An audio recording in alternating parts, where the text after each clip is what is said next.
하나님 말씀은 시편 42편 1절에서 5절까지 보도록 하겠습니다.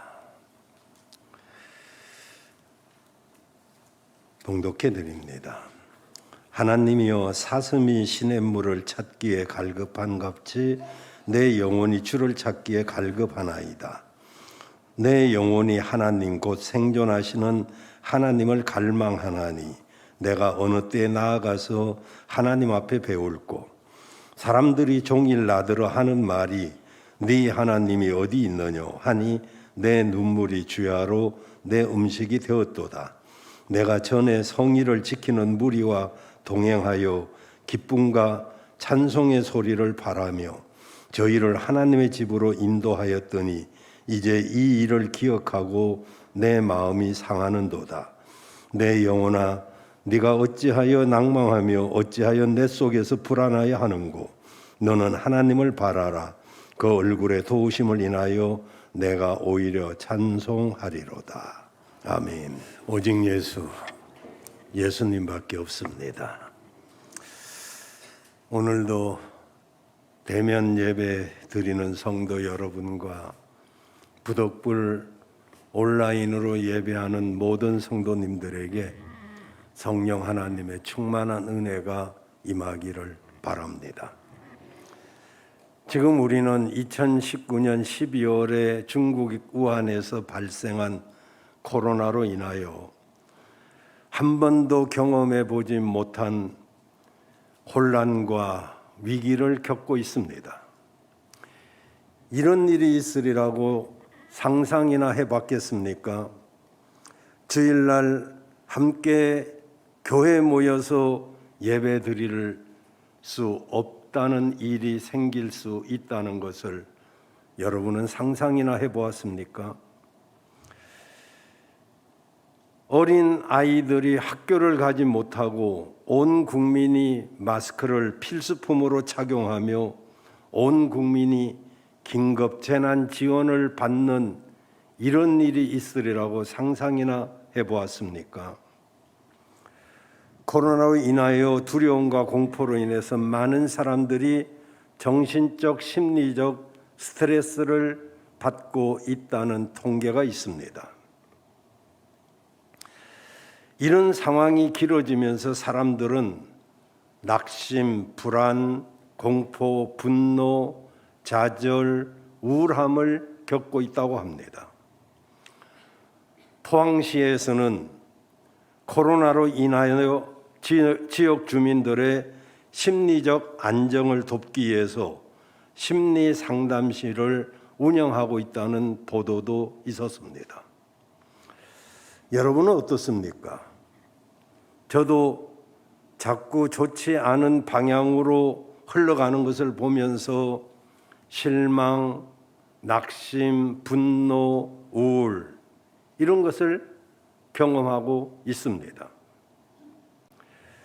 오늘 시편에 나오는 시인, 즉 다윗도 우리와 비슷한 마음을 가지고 있었고 그에 대한 답을 명확하게 우리에게 제시해주고 있기 때문에 오늘 저는 본문을 통해서 우리가 마주한 현실을 어떻게 극복해야 할지 거기에 대한 답을 얻고 그래서 힘과 소망을 회복하는 그런 시간이 되기를 간절히 축원합니다.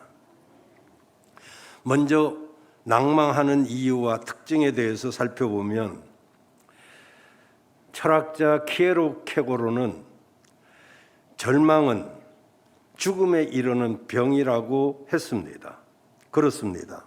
절망은 소망이 끊어지는 것입니다.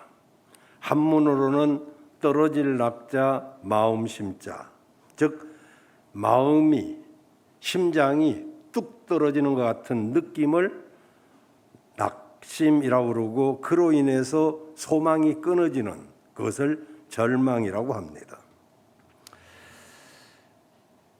그래서 성경은 잠언서 4장 23절에 그 무엇보다도 너의 마음을 지키라고 하셨습니다.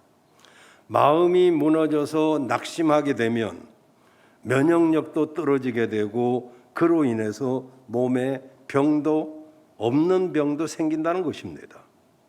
잠언서 18장 14절에 보면 심령이 상하면 그것을 누가 일으키겠느냐고 묻고 계십니다. 이 세상에는 낙심될 만한 일이 얼마나 많습니까? 사실 크고 작은 일들이 우리를 실망시키고 낙심할 때가 얼마나 많습니까?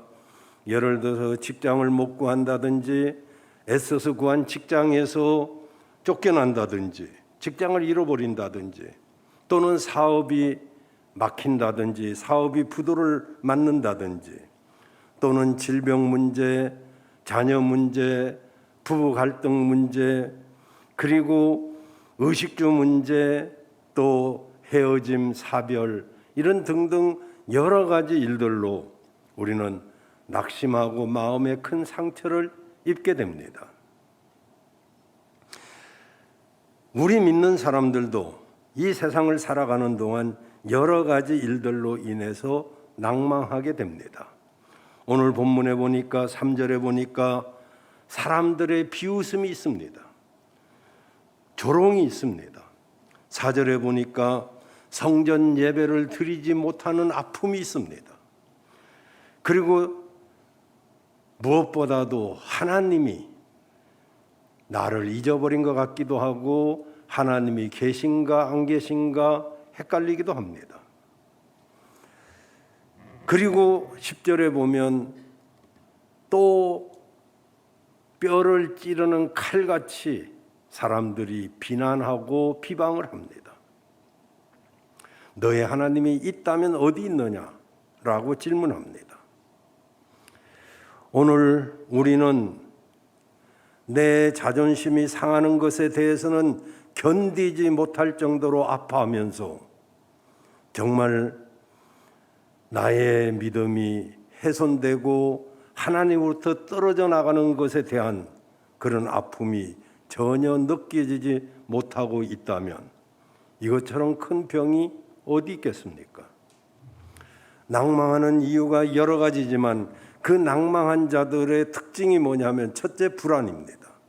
5절에도 보니까 내 영혼아 네가 어찌하여 낭망하며 어찌하여 내 속에서 불안해하냐라고 말합니다. 인간은 불안해하는 존재입니다.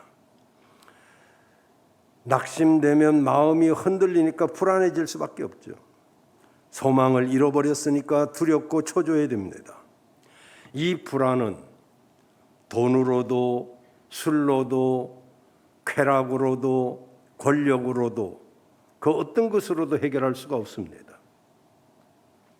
낭망한 사람의 두 번째 현상은 자신을 바라보거나 환경을 바라보게 됩니다. 인간은 끊임없이 목말라 하는 존재이죠. 그래서 시편 42편에 보면 나라는 말이 여러 번 나오는데 내 영혼이 내가 어느 때에 내 눈물, 내 음식, 내 하나님, 내 영혼, 내 속에서 낙심하고 이렇게 계속해서 내 이렇게 나를 바라봅니다. 낙심한 자는 나밖에 안 보입니다. 내가 처하던 환경밖에, 내 처지밖에 안 보입니다. 자기 자신이나 자기 처지만을 바라보니까 소망이 더더욱 없어지는 것이죠. 낙심한 자의 특징 세 번째는 원망입니다. 여기 이 본문에 보면 어찌하여 이 말이 계속 나옵니다. 이스라엘 백성들이 광야를 행할 때 조금만 어려워도 물이 없어도 먹을 것이 떨어져도 모세와 하나님을 원망합니다. 어째서 우리를 애굽에서 나오게 했느냐? 어째서 우리를 광야로 지나가게 하느냐? 어째서 나를 고통의 이유를 알기 원해서 묻지만 그러나 하나님은 응답도 없지 나오는 것이 한숨이요 불평이요 원망인 것입니다. 유려한 글솜씨와 깊은 통찰력으로 한국의 문학계를 대표하는 작가 박완서 씨. 그의 책 중에서 물론 그는 남옥이라는 책으로 히트를 쳤지만은 그의 책 중에서 한 말씀만 하옵소서라는 제목의 책이 있습니다. 한 말씀만 하시옵소서. 하나님, 한 말씀만 하옵소서. 힘들고 어려울 때 한 말씀만 하옵소서. 박완서 씨는 1988년 남편을 폐암으로 잃고 그리고 석 달 후에는 정말 잘 나가던 마취과 의사 레지던트 과정을 밟고 있던 26살 아들이 교통사고로 황당하게 죽었습니다. 그 길로 그는 밥도 먹지 못하고 잠도 자지 못했습니다. 그리고 성경을 집어 던져버리고 하나님을 저주하고 하나님께 묻기 시작했습니다. 어찌하여 내게 이런 일이 있습니까? 그때가 88 올림픽을 할 때인데 어째서 88 올림픽을 하느냐? 내 아들이 죽었는데. 어째서 사람들은 웃고 다니냐? 내 아들이 죽었는데. 그는 사람들이 웃고 다니는 것도 보기 싫었고 88 올림픽으로 나라가 축제 분위기로 가는 것도 우습고 하나님, 당신이 계시다면 한 말씀만 하옵소서. 한 말씀만 해주세요. 울부짖던 그 박완서 씨가 사람들의 대화를 듣고 하나님의 음성을 듣게 됩니다. 내로남불. 내가 하면 사랑이고 남이 하면 불륜이에요. 나라고 해서 그렇게 되지 말라는 법이 있는가? 내 아들이라고 데려가지 말라는 법이 어디 있는가? 이런 소리로 들리면서 박완서 씨는 위대한 작가의 길로 가게 되었습니다. 그리고 평안을 얻고 그리고 음식 맛이 되돌아왔다고 합니다. 낙심할 때 우리는 자기 고통에만 집중하고 다른 사람에 대해서는 별 관심이 없습니다. 그리고 하나님께 따져 묻게 되죠. 어찌하여 섭섭합니다. 이게 낙심한 자의 특징입니다. 그럴 때 우리는 어떻게 해야 됩니까? 두 번째, 이럴 때 성경은 간단하게 대답하고 있습니다. 하나님을 소망하라고. 하나님을 소망하라고. 다른 답이 없어요. 다른 답이 있다면 정말 어떤 어려움을 겪은 사람에게 이게 무슨 답인가 그런 생각이 들는지 모르지만 그런데 이 외에는 답이 없습니다. 인도의 성자인 선다싱은 1889년 인도 북부의 작은 도시에서 아주 부유한 가정의 막내 아들로 태어납니다. 부모님은 정말로 특별한 사랑을 그에게 쏟았고 그리고 깊은 불심으로 그의 집은 늘 성녀들로 들끓었습니다. 그의 어머니가 덕망 높은 성녀들과 교제하는 것을 좋아했기 때문에 그 집에는 승려들이 끊임없이 드나들었습니다. 이런 종교적 배경에서 자라게 된 선다싱은 정말로 깊은 불교의 가르침, 힌두교의 가르침 이런 것들을 섭렵하게 되었는데 그러나 초기 때는 학교라는 것은 기독교가 세운 학교밖에 없어서 그도 기독교 학교를 다니게 되었습니다. 그런데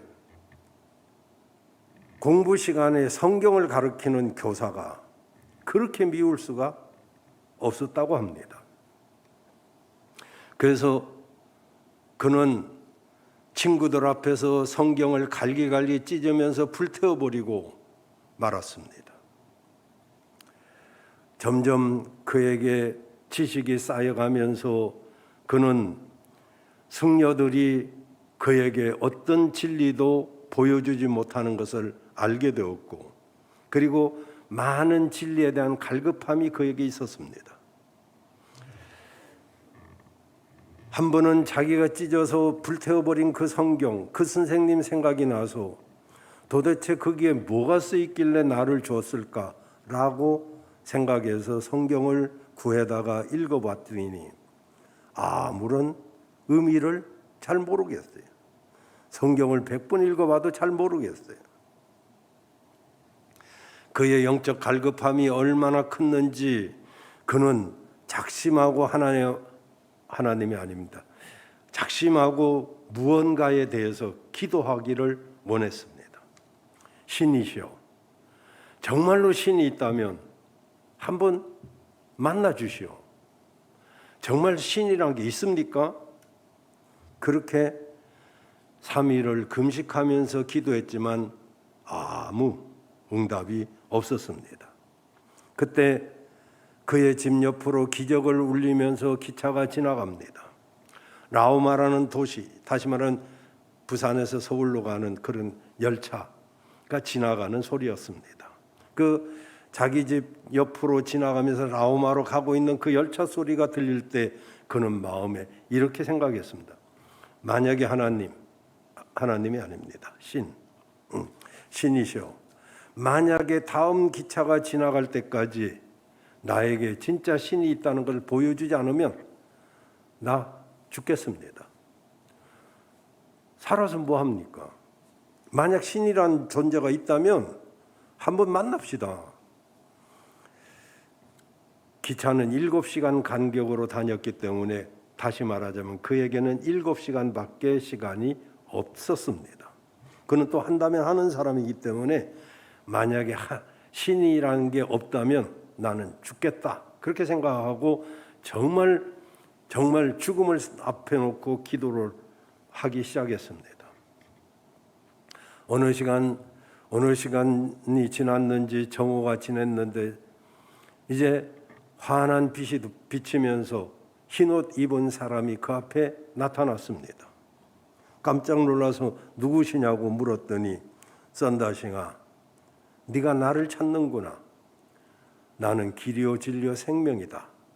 아니 당신은 누구십니까? 나는 네가 찾는 예수 그리스도다. 이런 놀라운 체험을 하고 그는 변화가 되었습니다.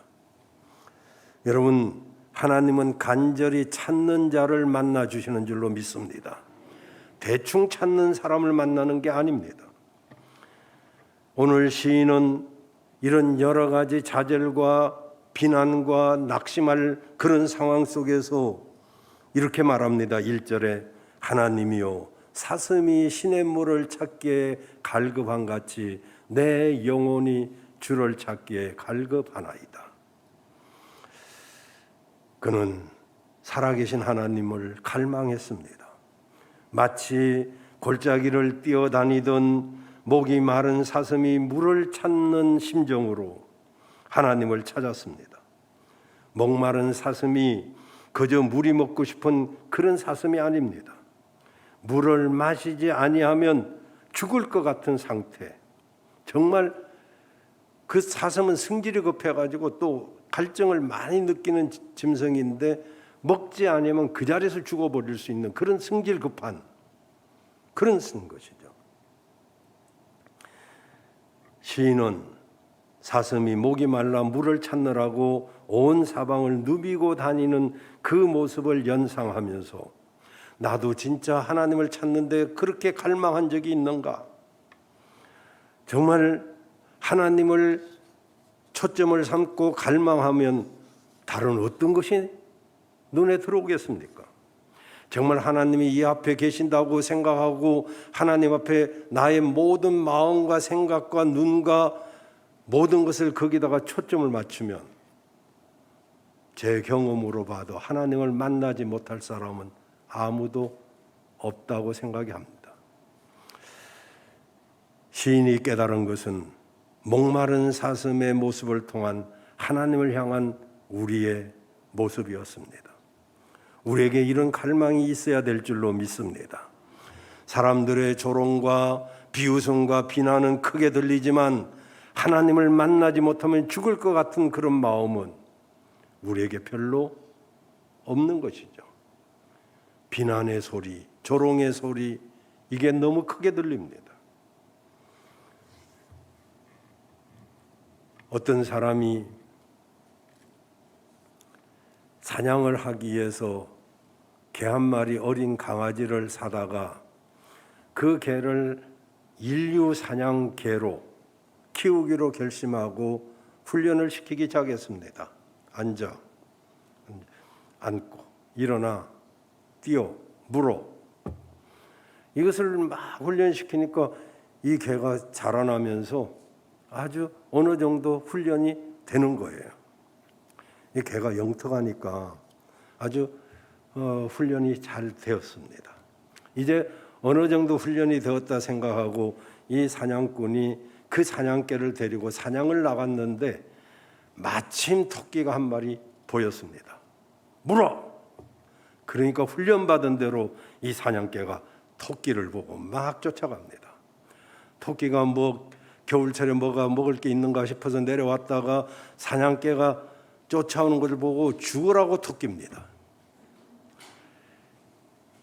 그러니까 이 개는 막 토끼를 향해서 돌진하고 토끼는 죽으라고 토끼고, 그러다 보니까 눈에서 사라졌는데 이 사냥꾼이 하메나 이제 잡아오겠지 하고 쳐다보고 있는데 금방 안 오고 얼마를 기다리니까 이 개가 돌아오는데 혀가 1m는 나와가지고 하고 빈 거예요. 얼마나 성질이 나는지. 야, 내가 너를 훈련을 시키려고 얼마나 애를 썼는데 그까지 토끼도 한 마리 못 잡아와? 하고 막 발로 팍 차버렸더니 이 개가 하도 아픈지 말을 하는 거예요. 말을. 왜 나를 때리는 거요? 야, 토끼가 토낀다고 그래 토끼도 못 잡아오냐? 그러니까 이 개가 말을 합니다.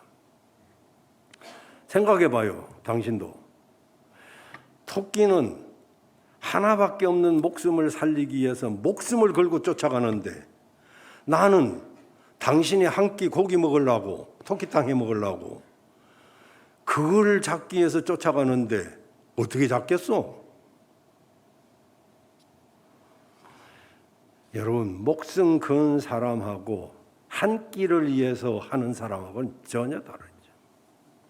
정말 하나님이 아니면 나는 살 수 없다. 하나님의 복을 받지 아니하면 나는 살 수 없다라고 생각하는 사람하고 그냥 어떻게다 한번 잘 되면 좋겠다라고 하는 사람하고는 천지 차이거든요. 여러분, 하나님을 갈망하시길 바랍니다.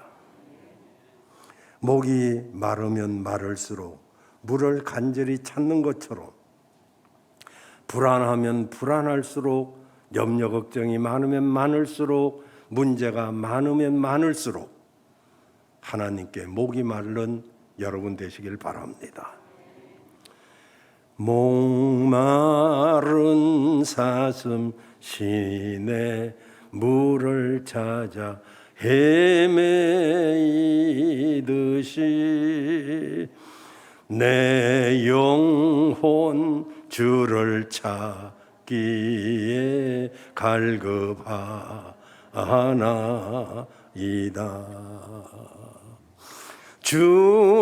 주님만이 나의 힘, 나의 방패, 나의 참 소망, 나의 몸 정성 다 바쳐서 주님 경배합니다. 아멘. 하나님을 소망하면 세 가지 실천을 해야 됩니다. 첫째는 내 의지를 향하여 명령해야 됩니다. 내 자신에만 집중하는 것에서 나의 고통에만 묶인 생각에서 눈을 들어 하나님을 바라보고 내 의지를 향하여 명령하는 하시길 바랍니다. 인격의 세 요소는 여러분 아시다시피 지정의. 우리는 지정의로 구성된 인간입니다. 이 지정으로 구성되어 있는 사람이 낙심하면, 어떤 낙심할 일이 생기면 지는 넌 끝났다라고 생각을 하게 합니다. 그리고 정은 이제 소망이 없다라고 합니다. 그러나 그때 내 의지를 향해서 명령하십시오. 다윗은 시편 42편, 43편 사실은 같은 시입니다마는 같은 내용으로 구성되어 있는데 세 번이나 반복해서 낙심한 자기 자신을 격려하면서 의지를 향하여 명령합니다. 이렇게 합니다. 내 영혼아, 너 왜 그렇게 불안해해? 왜 그렇게 낙심해? 너는 하나님을 바라라. 하나님께 소망을 두어. 이렇게 세 번씩이나 합니다. 여러분, 믿을 수 없는 사람이나 돌고 도는 돈이나 이런저런 것들에 목매지 말고, 거기에 소망을 두지 말고 영원히 변함없으신 하나님께 소망을 두고, 어떤 일이 있으면 지는 그래, 넌 그렇지 뭐, 이렇게 합니다. 정은 죽었구나, 별 수 없구나, 이렇게 합니다. 근데 그때 의지를 향하여 너 왜 불안해해? 왜 낙심해? 너 하나님에게 소망을 두어. 이렇게 세 번 하겠습니다. 또 잊어버리고 또 이렇게 들여다볼까 봐 내가 말합니다. 너는 하나님께 소망을 두라. 안 하는 사람은 어디다 소망을 둬요? 그냥 하지 말고 주먹을 쥐고 세 번 하겠습니다. 자기한테. 시작. 너는 하나님께 소망을 두라. 너는 하나님께 소망을 두라. 너는 하나님께 소망을 두라. 아멘. 진짜 그렇게 한번 해보세요. 두 번째는 하나님의 약속을 붙잡아야 돼요. 하나님을 바라다, 이 말은 하나님께 소망을 두라. Hope in God. 하나님께 소망을 두라, 이런 이야기죠. 요한복음 15장 7절에 보면 너희가 내 안에 거하고 내 말이 너희 안에 거하면 무엇이든지 원하는 대로 구하라. 그리하면 이루리라. 하나님의 말씀을 붙잡고 기도하면 다 이루어진다는 거예요. 그냥 기도하지 말고 너희가 내 안에 있고 내 말이, 하나님 말씀이 너희 안에 있으면 무엇이든지 구하라. 그리하면 이루리라. 말씀 붙들어야 됩니다. 약속 붙들어야 됩니다. 왜냐하면 우리 하나님은 2절에 살아계신 하나님, 우리가 믿는 하나님 누구예요? 2절에 살아계신 하나님, 5절에 도우시는 하나님, 43편 3절에 나를 인도하시는 하나님, 43편 4절에 큰 기쁨의 하나님.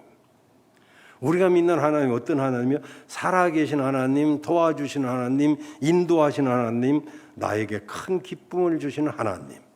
이분에게 소망을 두는 거예요. 그리고 세 번째로는 하나님께 예배하십시오. 2절에 보면 내 영혼이 하나님, 곧 살아계신 하나님을 갈망하느니 내가 어느 때 나가서 하나님의 얼굴을 배울까. 여기 살아계신 하나님께 대한 갈망이지만은 여기에 내가 어느 때 나아가서 하나님 앞에 배울고, 이 말은 하나님은 어디나 계시고 아니 계신 곳이 없지만은 하나님이 내가 너를 만나 주겠다고 약속하신 거기, 내가 너에게 축복해 주시겠다고, 은혜 베풀어 주시겠다고 했던 그 시온소, 바로 성전. 성전에서 하나님을 예배해야 된다라고 표현하고 있는 것입니다. 배울가 이 말은 아랫사람이 윗사람을 만날 때 쓰는 말입니다. 그래서 일반적으로 성전에 올라가서 하나님을 뵙는다는 의미를 가진 말입니다. 그렇기 때문에 지금 시인이 구하는 것은 성전에 나가서 하나님의 백성과 함께 기쁨으로 하나님을 배우는 것, 즉 하나님을 공적으로 예배하는 것을 말하는 것입니다. 4절에서도 이 증거를 발견할 수 있죠. 시인은 언제 해상하고 있습니까? 내가 전에 주일날 성일을 지키는 그 사람들, 많은 성도들과 함께 동행해서 기쁨과 찬송의 소리를 발했던 그때, 저희가 함께 하나님의 집으로 인도했던 그때, 그걸 기억하는 거예요. 지금은 마음대로 예배를 못 드리고 있는데 그때 그 마음대로 예배 드렸던 그때를 기억하는 거예요. 여러분, 이 구절들은 우리가 일반적인 상황이었다면 잘 이해하기가 쉽지 않지만은 오늘날 우리가 처한 현실에서는 많은 정말 이해를 할 수 있는 구절이 되었습니다. 정말 교회를 오고 싶지만은 오기가 어려운 사람들 많이 있죠. 기도회를 갖고 싶지만 갖지를 못합니다. 정말 소그룹으로 모이고 싶어도 모이지를 못합니다. 예배를 예배답게 드리지 못하는 우리의 형편 똑같습니다. 우리에게도 다윗의 마음이 필요합니다. 내가 전에 성의를 지키는 무리와 동행하며 기쁨과 감사의 소리를 냈던 그때, 다윗은 마음껏 예배를 드리던 그때가 얼마나 중요한지 지금 정말로 그것이 너무 그리워서 속이 상해요. 우리도 하나님을 향한 갈급함이 있어야 될 것입니다. 여러분, 예배가 무엇입니까? 예배는 그냥 교회 왔다 가는 게 아닙니다. 예배는 하나님으로 내 마음을 채우는 거예요. 하나님의 말씀으로 내 마음을 채우는 거예요.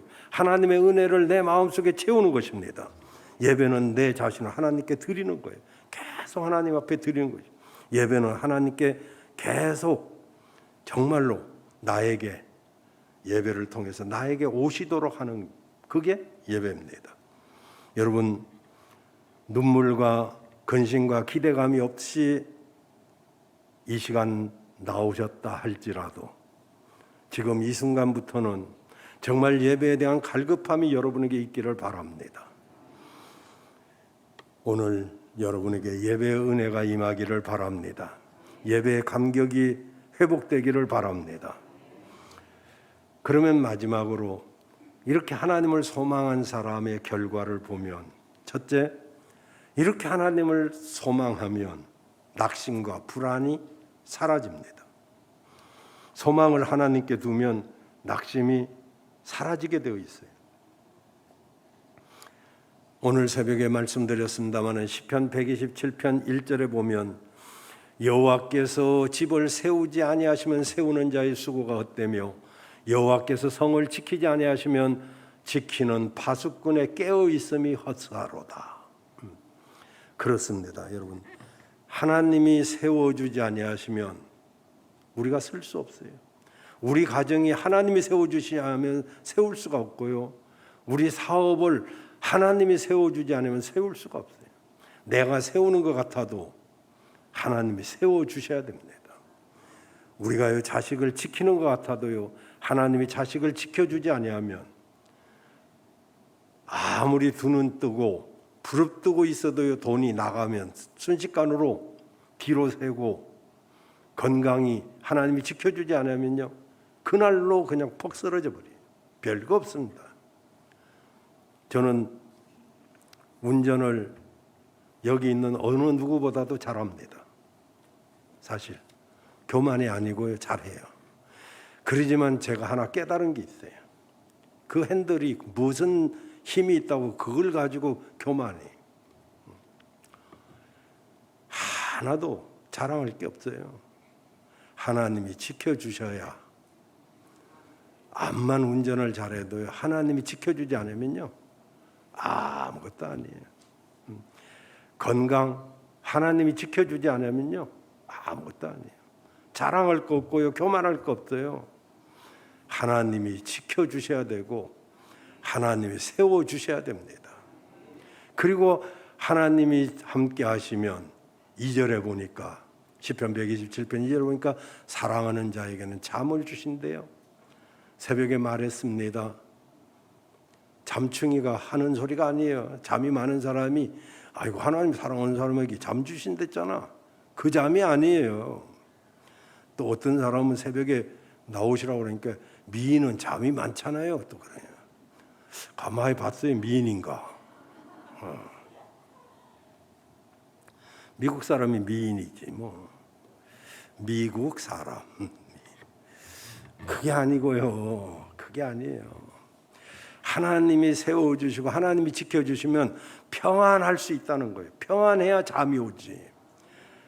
평안한 잠은요 4시간만 자도 충분합니다.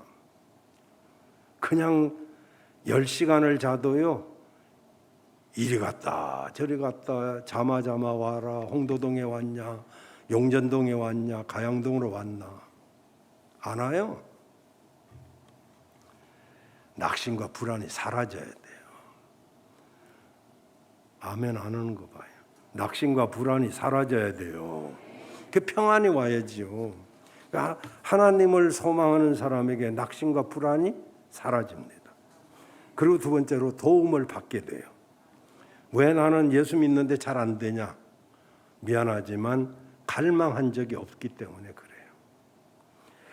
여러분 유다왕 세 번째 왕은 아사라고 하는 아싸라게 믿던 사람입니다. 아사 왕인데 그때 구스에 100만 대군이 쳐들어왔습니다. 요즘도 100만 대군은 큰 군사력이 강한 나라잖아요. 근데 3000년 전에 인구 별로 없을 때예요. 그때 100만 대군입니다. 저 국민학교 다닐 때 세계 인구가 20억이었어요. 여러분 20억 되는데 수천 년이 걸렸어요. 근데 20억이 40억 되고 40억이 80억 되는 데는 그냥 순식간이에요. 그 100만 대군. 어마어마한 숫자죠. 이길 수가 있습니까? 아사왕 아무런 준비도 없었는데 그가 오직 한 것은 하나님에게 소망을 두는 것이었어요. 그가 하나님 앞에 기도했더니 하나님이 100만 대군을 깨트려 버려서 그가 승리하게 됩니다. 역대하 14장 11절에 아사 왕이 기도합니다. 그 하나님 여호와께 부르짖어 가로되 여호와여 강한 자와 약한 자 사이에는 주밖에 도와줄 리가 없사오니 우리 하나님 여호와여 우리를 도우소서. 우리가 주를 의지하오니 주의 이름을 의탁하옵고 주의 이름이 중요하죠. 이 많은 무리를 치러 왔나이다. 여호와여 주는 우리 하나님이시오니 원컨대 사람으로 주를 이기지 못하게 하옵소서 하였더니 100만 대군이 다. 여러분 하나님께 소망을 두십시오. 도움을 받게 됩니다. 그리고 마지막으로 하나님을 소망하면요 감사 찬송을 하게 됩니다. 우리가요 감사하면 원망 불평이 물러갑니다. 감사하지 않는 사람은 불평이 많은 사람입니다. 이런 사람들이 행복할 리는 없습니다. 10절을 보세요. 다윗을 보세요. 10절에 보면 내 뼈를 찌르는 칼같이 내 대적이 나를 비방하여 늘 말하기를 네 하나님이 어디 있느냐 하도다. 사람들이 다윗을 향하여 조롱하고 비웃고 그러면서 말을 합니다. 야 하나님 있긴 있냐? 너 하나님 믿는데 왜 그 모양이요? 이렇게 말합니다. 믿는다면서 믿는 사람이 왜 그 모양이야? 믿는 자들이 어떻게 도대체 지금 교회는 한없이 추락되고 있었잖아요. 그거 당연한 거예요. 아니 우리도 뭐 할 말 없겠습니까? 사람들이 말합니다. 이 시국에 교회 가고 싶어요? 이 시국에 예배 드리고 싶어요? 그렇게 주장을 합니다. 우리도 할 말이 있죠. 이 시국에 지하철 타고 출근하고 싶어요? 이번에 명절인데 자식들 오지 말라고 그랬어요. 근데 우리는 이번 명절에 설은 다 모인다. 지하철에서. 뭐냐면 지하철에는 30명, 100명이 타고 어깨로 움직일 수 없을 만큼 그렇게 타고 가는데 30분, 1시간, 2시간을 타고 가는데 확진자 한 명도 나온 적이 없습니다. 대한민국에서 가장 안전한 곳이 나는 지하철이니까 이번 명절은 지하철에서 보내겠다. 아니 이 시국에 지하철 타고 출근하고 싶어요? 이 시국에 비행기 타고 여행 가고 싶어요? 이 시국에 식당 가고 싶어요? 이 시국에 카페 가고 싶어요? 그렇게 커피가 좋은가요? 이런 말 하고 싶다 이 말이에요. 그러지만 안 해요. 왜? 다윗도 안 했거든요. 11절을 보니까 사람들이 이렇게 막 송곳같이 비웃어요. 근데 차라리 불안해하지 마라. 그 비웃는다고 조롱한다고 두려워하지 마라. 너는 하나님을 바라라. 나는 내 얼굴을 도우시는 하나님을 오히려 찬송하리로다. 다윗이요, 그 많은 조롱, 비웃음 그런 것 때문에 낙심하고 좌절하고 그러지 않고 승리할 수 있었던 비결은 바로 오히려 하나님을 찬송하는 데 있었습니다. 여러분, 이사야 33장 21절에 말씀하셨죠. 이 백성은 내가 나를 위하여 지었나니 나의 찬송을 부르게 하려 함이니라. 정말 막 이렇게 코로나 이렇게 어려워도 우리 성가대원들도 있지만은 찬송하기 위해서 그것을 이겨내고 오시는 분들이 여러분들이 계셔요. 찬송하면 놀라운 일이 일어납니다. 찬송하면 하나님이 도와주십니다. 이제 마지막 마치겠습니다. 리빙스턴 이야기 하고 마치겠어요. 리빙스턴은 형제가 의사였습니다. 의학도입니다. 그런데 리빙스턴이 사명을 받아가지고 아프리카로 선교를 간다고 합니다. 그러니까 형이 말립니다. 야, 아니 아프리카 가가지고 너 이름 없이 그건 뭔 짓이냐? 응? 좀 사람답게 살아야지. 너 가지 마. 그랬더니 사명이 있는 리빙스턴이 난 간다. 난 갈 거야. 그랬더니 야, 너 아프리카 밀림 속에서 이름 없이 죽어갈 때 나는 의사가 되어서 세상에 이름을 날리고 나 잘 살 거다. 응? 너같이 이렇게 멍청한 놈이 어디 있냐. 그랬지만은 리빙스턴은 아프리카로 들어갔습니다. 사명 때문에. 그 형은 정말로 의사가 됐고 잘 먹고 잘 살았어요. 돈도 잘 벌고. 그런데 죽음은 다 공평합니다. 형도 죽었고 리빙스턴도 죽었습니다. 대형 백과사전의 인물란에 보면 리빙스턴 형은 딱 한 줄, 리빙스턴의 형이었음. 요거밖에 없습니다. 잘 먹고 잘 살고 그렇게 살았습니다. 그러나 리빙스턴은 어땠습니까? 국장으로, 다시 말하면 나라에서 장례를 치러주고, 그리고 특별한 사람이 아니면 못 들어가는 웨스트민스터 사원에 그의 시신이 안장되었고, 그리고 지금까지도 유명한 사람으로 이름을 남기고 있습니다. 우리가 살다가 여러 가지 어려움을 만나고 그 어려움 때문에 낙심도 하고 실망도 하고 낭망도 하게 됩니다. 하나님이 아니 계신 것 같기도 하고 나를 잊어버린 것 같기도 하고 왜 이런 일이 있는가 싶기도 하고, 그런데 그때 9절에 다윗이 내 반석인 하나님께 말하기를 왜 나를 잊으셨습니까? 라고 말할 수밖에 없는 상황에 갈지라도 하나님은 우리를 잊어버리신 것이 아닙니다. 이사야 49장 16절에 보면 너를 내 손바닥에 새겼고 내가 너를 잊지 아니하겠다. 우리를 하나님의 손바닥에 새겼어요. 늘 손은 늘 보는 거 아닙니까?